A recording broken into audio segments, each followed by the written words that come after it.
दिनांक 24/9/2024 रोजी बार्शी येथील विशेष जिल्हा व सत्र न्यायाधीश श्री विक्रमादित्य मांडे साहेब यांनी अल्पवयीन मुलीवर अत्याचार केल्याप्रकरणी एका आरोपीस 20 वर्षाची सक्त मजुरीची शिक्षा ठोठावण्यात आली।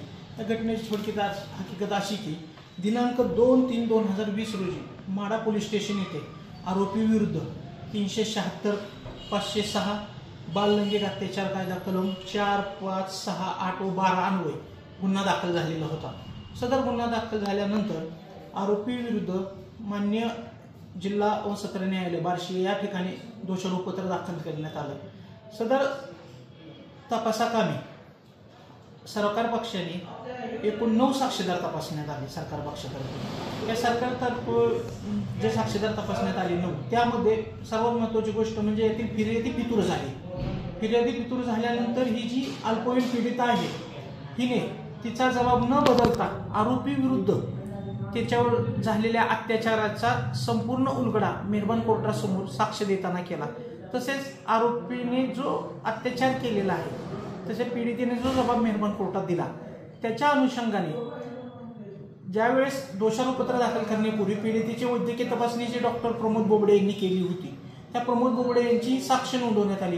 परंतु सदर साक्षीमध्ये जो फिर्यादीला पीडितेला जो जबाब दिलेला आहे त्याच्याशी सुसंगत असा जबाब डॉक्टर बोबडे यांचा आला। आणि त्या सगळ्यात महत्त्वाची गोष्ट म्हणजे फिर्यादी फितूर झालेली असल्याने सरकार पक्षाच्या वतीने ज्यांनी फिर्याद दाखल करून घेतली ह्या ठाणे अंमलदारांना मेहरबान कोर्टात सरकार पक्षातर्फे तपासण्यात आलं आणि जी फिर्यादी फितूर झाल्यामुळे जी फिर्याद शाबित करण्यात आली या कामी तपास अधिकारी KR घोंगडे यांनी आरोपी विरुद्ध दोषारोपपत्र दाखल केले। त्याच्या विरुद्ध सबळ पुरावा आला। मेहरबान कोर्टाने पीडितेचा जबाब, डॉक्टरांचा जबाब व दाखल करून घेणारे फिर्याद दाखल करून घेणारे ठाणे अंमलदार यांचा जबाब ह्या सर्व बाबींचा विचार करून तसेच आम्ही जो युक्तिवाद केला मेहरबान कोर्टासमोर की आज अतिशय निर्गुण स्वरूपाचं कृत्य केलेले आरोपीने पीडिता केवळ 10 वर्षाची आहे या माझ्या युक्तिवादाला अनुसरून मी मान्य सर्वोच्च न्यायालयाचे निवाडे मेहरबान कोर्टात दाखल केले। या संपूर्ण बाबीचा विचार करून तसेच मेहरबान कोर्टावर आलेले पुरावे पीडित ही अल्पवयीन असल्याची मेहरबान कोर्टात साबित झाली। या संपूर्ण बाबीचा विचार करून मेहरबान कोर्टाने आरोपीस भारतीय दंडविधान कलम 376 A O B अन्वये 20 वर्षाची सक्त मजुरी शिक्षा व 5,000 रुपये दंड करण्यात आला।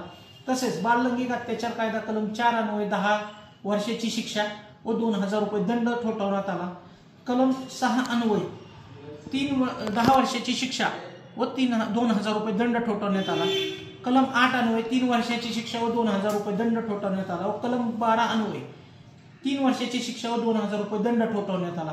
ह्या सर्व शिक्षा आरोपीने एकत्रात भोगण्याची आहे। सरकार पक्षाच्या वतीने मी ॲडव्होकेट दिनेश देशमुख व आमचे ज्येष्ठ सरकारी वकील श्री प्रदीपजी बोचरे यांनी काम पाहिले, तपास अधिकारी म्हणून KR घोंगडे यांनी काम पाहिले आणि आमचे जे कोर्ट पैरवी श्री विनायक गुगे यांनी आम्हाला या कामी सहकार्य केलेलं आहे। या सर्व गोष्टीचा विचार करून मेहरबान कोर्टाने आरोपीला शिक्षा सुनावण्यात आली।